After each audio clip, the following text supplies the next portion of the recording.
고려는 어떤 나라인가? 고려의 네 번째 이미지, 넓은 세상과 교류한 나라입니다.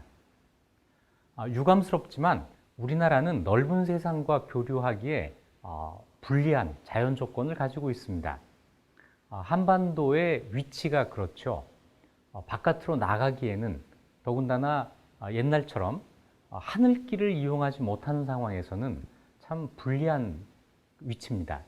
하지만 그런 가운데에서도 상대적으로 넓은 세상과 교류한 것이 바로 고려입니다. 지금 우리나라의 영문 이름 코리아가 바로 고려를 가리키는 것이죠.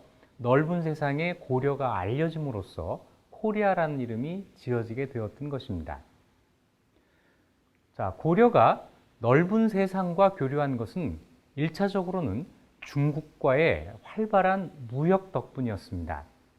예성강곡이라고 하는 고려의 노래가 지금 전하고 있습니다. 고려사 악지에 전하고 있는데요.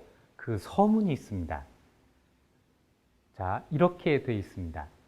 옛날에 당나라 상인 하두강이 바둑을 잘 두었다. 예성강에 이르러 어떤 아름다운 부인을 보고 그녀를 내기바둑으로 빼앗고자 하여 그 남편과 바둑을 두어 거짓으로 져주었다. 자, 판돈을 2배로 올렸더니 그 남편이 욕심을 부려 아내를 내기에 걸었다.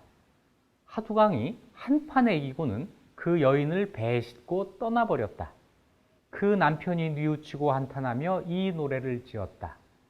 세상에 전해지는 말로는 배가 바다 가운데에서 빙빙 돌면서 나아가지 않으므로 점을 쳐보았더니 절부에게 감동한 때문이니 그 부인을 돌려보내지 않으면 배가 반드시 부서질 것이다 라고 하였다. 뱃사람들이 두려워하여 하두강에게 권해서 그녀를 돌려보냈다. 부인이 또한 노래를 지었으니 후편이 이것이다. 예성강곡 2편 중에 한 편은 남편이, 한 편은 부인이 지었다는 것인데요. 여기 보면 당나라 상인, 저 당나라 상인은 옛날 망한 당나라가 아니라 중국 상인을 저렇게 부른 것이죠. 중국 상인이 고려의 예성강에 이르러서 내기바둑을 두고 돌아갔다는 이야기입니다. 이렇게 중국의 상인들이 고려의 예성강까지 자유롭게 왕래를 했다고 하는 것인데요. 자, 그래서 중국의 상인의 존재가 보입니다. 중국 상인들이 고려에 자유롭게 왕래할 수 있었던 것은 기본적으로 그 당시 동아시아가 평화로웠기 때문입니다. 전쟁이 계속되었다면 이런 일은 있을 수가 없었겠죠. 고려가 존속했던 10세기부터 14세기까지 그 가운데에서 고려 전기에 해당하는 10세기부터 13세기까지는 다원적 국제 질서가 동아시아 세계에 존재합니다. 10세기부터 11세기까지는 고려와 거란과 송이, 그리고 12세기부터 13세기까지는 고려와 금과 남송이 서로 세력 균형을 이루면서 평화와 안정을 유지합니다. 자, 이 세 나라 가운데 고려는 특히 송, 남송과 활발한 무역을 펼치고 있었습니다. 고려 후기에는 몽골 제국이 들어서면서 몽골 제국 중심의 일원적 국제 질서가 자리를 잡습니다. 그런데 몽골 제국은 그 자체가 유라시아 대륙 거의 전체를 차지하고 있었고 그 내부에서 아주 활발한 교역이 이루어집니다. 고려도 몽골 제국의 동쪽 끝에 있으면서 몽골 제국 내부의 교역망에 포함되어서 넓은 세상과 교류할 수가 있게 됩니다. 고려 전기의 다원적인 국제 질서 속에서 그리고 고려 후기의 몽골 제국 내의 교역망에 포함되면서 교류가 활발한 대외 교류를 하게 되고 이것은 고려의 개방성으로 이어지게 됩니다. 자, 대외 관계가 안정되면서 고려 시대에는 여러 번의 전쟁이 있었지만 고려는 이 전쟁을 극복하고 주변 나라들과 4대 관계를 통해서 평화적인 관계를 유지합니다. 자, 이런 평화를 바탕으로 해서 무역과 문화 교류를 해왔던 것이죠. 외래 문화를 받아들여서 고려의 자기 문화로 만드는 과정, 이것이 고려 시대에 내에 있게 되는데 역시 넓은 세상과 교류하는 개방성 때문에 가능한 일이었다고 하겠습니다.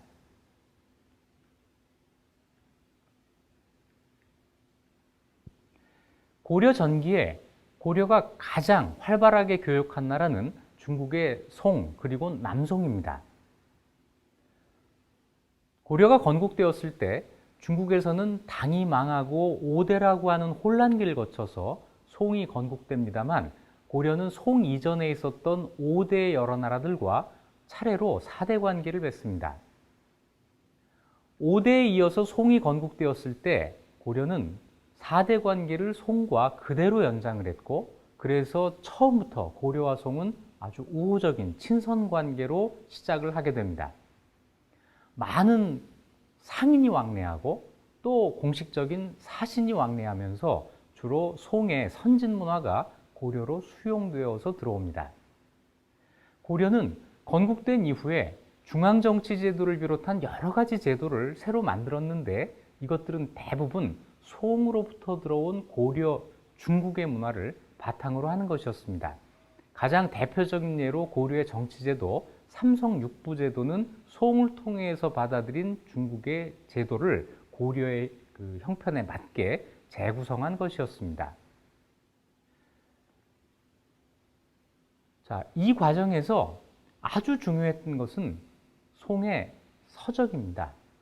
송으로부터 책을 받아들여서 그 책을 공부해서 고려의 제도를 만들어 나갔다고 하는 것이죠. 자, 이런 송의 서적과 더불어 고려 사람들이 매우 좋아했던 중국의 비단, 그리고 차, 약재, 그리고 대단히 중요한 의미를 갖는 송의 도자기, 이런 것들이 고려 전기에 송으로부터 들어옵니다. 자, 서적, 비단, 차, 도자기, 이런 선진 문물이 고려로 들어왔던 것이죠. 송나라 상인들이 고려에 수없이 많이 왕래를 합니다. 매년 수척의 선박들이 오고, 그리고 매년 수백 명의 상인들이, 송나라 상인들이라는 의미에서 송상이라고 합니다만, 송상들이 고려에 옵니다. 그리고 고려 내에서는 이 송상들 때문에 송의 문화가 들어오고 이것 때문에 사치풍조가 일어난다고 하는 것을 걱정할 정도였습니다. 자, 얼마나 활발한 교역이 있었는지 짐작할 수가 있는 대목입니다. 그런데 고려와 송의 이런 친선 관계는 오래 유지되지를 못합니다. 그 당시 중국에서 송과 군사적으로 대결하고 있었던 거란이 고려와 송의 관계를 끊기 위해서 고려를 공격해왔고, 우리가 잘 아는 거란 소선령의 공격, 그리고 고려 서희의 외교가 바로 그것인데요. 거란군을 물리치기 위해서 고려는 거란과 4대 관계를 맺고 송과의 공식적인 관계를 단절하게 됩니다. 그 뒤에도 고려는 송과 계속 비공식적인 관계를 맺고 송의 문물을 받아들입니다만, 그리고 이것 때문에 거란이 고려를 2차, 3차 공격을 해오게 되는 것이죠. 고려는 거란의 침략을 물리치는 데 성공하지만, 그래서 송과 비공식적인 교류는 계속하지만 그 이전보다 송과의 교류가 제한을 받게 되는 것은 어쩔 수 없는 일이었습니다.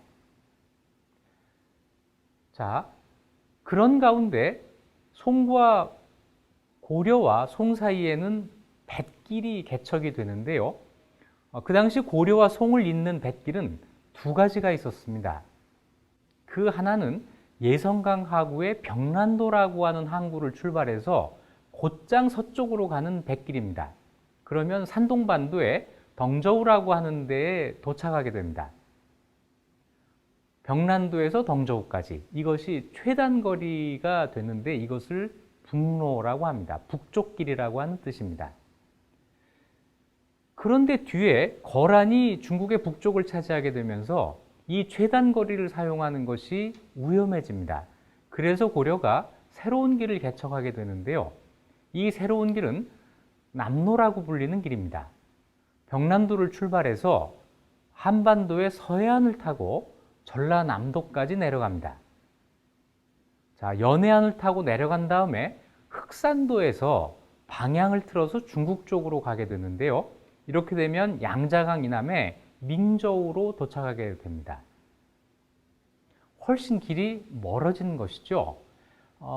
옛날 기록에 확인되기로는 이렇게 해서 가는 길이 16일 정도 소요되었다고 합니다. 생각보다는 짧지만 그래도 쉽게 다닐 수 있는 길은 아니었을 것입니다. 자, 고려 초에는 북로를 사용하다가 고려 전기로 가면서는 남로를 사용하게 되는데요. 이 두 개의 길을 통해서 송과 교류의 여러 가지 물자가 교환이 됩니다. 고려가 송으로부터 받아들인 것은 서적을 비롯해서 비단, 차, 약재, 그리고 도자기 이런 것들입니다. 반면에 고려가 송으로 수출한 것은 고려에서 나는 인삼, 삼배, 종이, 먹, 잣 이런 것들입니다. 자, 얼핏 보아도 고려와 송 간의 무역을 계속하다 보면 이것이 불균등하다고 하는 것을 알 수가 있죠. 비싼 물건이 송에서 고려로 들어오고 고려의 그 농산물이 가는 이런 구조였던 것 같습니다. 요즘 말로 하면 아마 무역 역조가 대단히 심했을 것이라고 생각이 되죠. 하지만 고려는 송의 선진 문화를 받아들여서 고려의 독자적인 문화를 발전시킬 수 있게 되었으니까 반드시 경제적인 이익을 평가해서 이 무역의 유불리를 따지기는 어려울 것 같습니다. 고려 후기에 무신집권기에 이규보가 이런 시를 짓습니다. 예성강가의 병란도에서 지은 시인데요. 조수가 들고 나니 오가는 배가 머리와 꼬리가 이때였어라. 아침에 이 누각 밑을 지나면 한낮이 채못되어 남만의 하늘에 들어가는구나. 자, 고려와 송을 오가는, 고려와 중국을 오가는 배가 머리와 꼬리가 잇대어 있는 아주 장관을 여기에서 상상할 수 있습니다. 아침에 출발해서 중국에 한낮이 채못되어 도착한다고 하는 것은 시적인 표현이고 과장이죠. 16일 뒤에 도착하게 됩니다. 자, 무역이 아주 일상화되어 있는 고려의 삶. 자, 이것을 생각하시면 그 이후 조선에서는 도저히 상상하기 어려운 그런 이미지가 여기에 있는 것이죠. 또 한 가지 재밌는 사례들이 있습니다. 대식국이라고 하는 나라가 출현합니다. 대식국은 큰 대자, 먹을 식자. 아마 이 나라 사람들이 밥을 많이 먹는다고 생각을 해서 이런 이름을 지었는지도 모르겠습니다. 지금의 아라비아 지역을 가리키는 이름입니다. 아라비아 상인들이 병란도에 출현한 사례가 3번이 있습니다. 현종 때 1024년과 1025년 그리고 1040년 3번에 걸쳐서 대식국 상인들이 와서 아주 특별한 물건을 바쳤다는 기록입니다. 그 특별한 물건이 수은, 용치, 용의 이빨, 그리고 점성향. 점성은 지금 베트남의 남부지방입니다. 그 지방에서 나는 향을 바쳤다는 것이고, 몰약, 그리고 대소목. 자, 이것은 지금 무엇인지 잘 모르겠지만, 자, 고려에서 흔히 나지 않는 이런 물건을 아라비아 상인들이 바쳤다라는 기록입니다. 사실은 바쳤다기보다는 와서 팔았다고 표현하는 것이 사실에 더 가까울 것인데요. 자, 이렇게 해서 고려가 아라비아 상인들까지 오는 국제적인 무역을 했다. 이렇게 평가를 하게 되는 것이죠. 그리고 이 아라비아 상인들을 통해서 고려의 존재가 서역에 아라비아 지방에까지 알려지게 되고 이들을 통해서 코리아라고 하는 이름이 지어졌을 것이라고 생각을 합니다.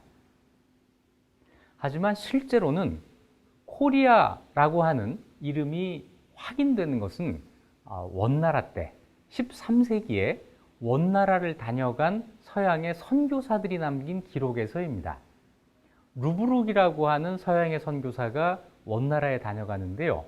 그 사람이 쓴 기록에 원나라 동쪽 끝에 고려, 카올리라고 하는 나라가 있다라는 기록이 최초의 것입니다. 그래서 고려 전기에 아라비아 상인들을 통해서 고려가 알려진 것인지 아니면 고려 후기에 원나라를 통해서 고려가 알려진 것인지는 지금 확인되지 않고 있습니다.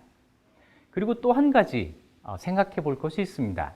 아라비아 상인들이 고려에 온 만큼 고려의 상인들이 아라비아에까지 과연 갔을까 하는 점입니다. 아쉽게도 아라비아 지역에서 고려 상인의 등장 사실은 확인되지 않습니다. 이 점에서도 고려와 아라비아 사이에서는 대등하지 않은 일방적인 교역이 이루어졌다고 할 수 있습니다. 그럼에도 불구하고 우리 역사상 가장 먼 곳의 상인이 한반도에 왔다고 하는 것은 부정할 수 없는 사실이고, 그런 의미에서 고려가 우리 역사상 가장 넓은 세상과 교류한 나라라고 하는 이런 설명은 역시 틀림이 없습니다. 자, 지금까지 고려는 어떤 나라인가 라고 하는 것을 첫 번째, 고려는 지방 사람들이 세운 나라. 두 번째, 고려는 귀족 문화가 발달한 나라. 세 번째, 고려는 불교, 유교가 공존한 나라. 네 번째, 고려는 넓은 세상과 교류한 나라. 이렇게 네 가지를 들어서 설명을 했습니다.